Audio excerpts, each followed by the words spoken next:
देश में पहली बार एक ही सुरंग में चलेगी बस और ट्रेन। असम में ब्रह्मपुत्र नदी के नीचे बनेगी इंटीग्रेटेड टनल। 9.8 किलोमीटर लंबी टनल से घटेगी असम और अरुणाचल प्रदेश की दूरी। मोदी सरकार में शामिल नितिन गडकरी और अश्विनी वैष्णव ने अपने अपने मंत्रालयों की तस्वीर बदल कर रख दी है और अब ये दोनों मंत्री एक ऐसे प्रोजेक्ट पर काम कर रहे हैं जो किसी करिश्मे से कम नहीं होगा। भारत में पहली बार एक ऐसी सुरंग बनने जा रही है जिसमें से बस और ट्रेन दोनों ही निकल सकेंगी। ये देश की पहली under water road rail tunnel होगी। भारत सरकार असम में ब्रह्मपुत्र नदी के नीचे टनल बना रही है। इसका निर्माण सड़क मंत्रालय, रेल मंत्रालय और बॉर्डर रोड ऑर्गेनाइजेशन करेगा।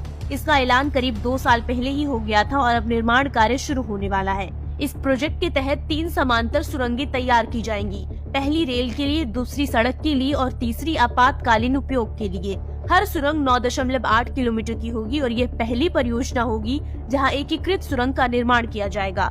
किसी भी आपात स्थिति में निकासी के लिए इन सुरंगों को क्रॉस पैसेज से जोड़ा जाएगा। मल्टी मॉडल ट्रांसपोर्ट सिस्टम का उद्देश्य जमुई हाट सिलघाट अक्ष के माध्यम से उत्तरी असम, तवांग और अरुणाचल प्रदेश के बाकी हिस्सों की ओर रेल और राजमार्ग नेटवर्क को जोड़ना है।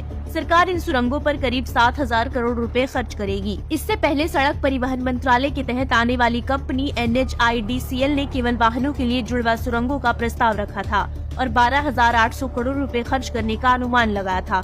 दरअसल पीएम मोदी ने सड़क और रेल मंत्रालय से लागत बचाने के लिए सड़क और रेल सुरंगों को एक साथ बिछाने की योजना बनाने और मिलकर काम करने के निर्देश दिए थे और अब सड़क और रेल मंत्रालय ऐसे ही मॉडल पर काम कर रहे हैं। इन सुरंगों का निर्माण टनल बोरिंग मशीनों का उपयोग करके किया जाएगा और काम शुरू होने के बाद इन्हें पूरा करने में लगभग 2 से 2.5 साल लग सकते हैं। इस इंटीग्रेटेड टनल बनने के बाद असम और अरुणाचल प्रदेश के बीच की दूरी कम हो जाएगी। भारत पूर्वोत्तर की सीमा तक अपने सड़क बुनियादी ढांचे को मजबूत कर रहा है।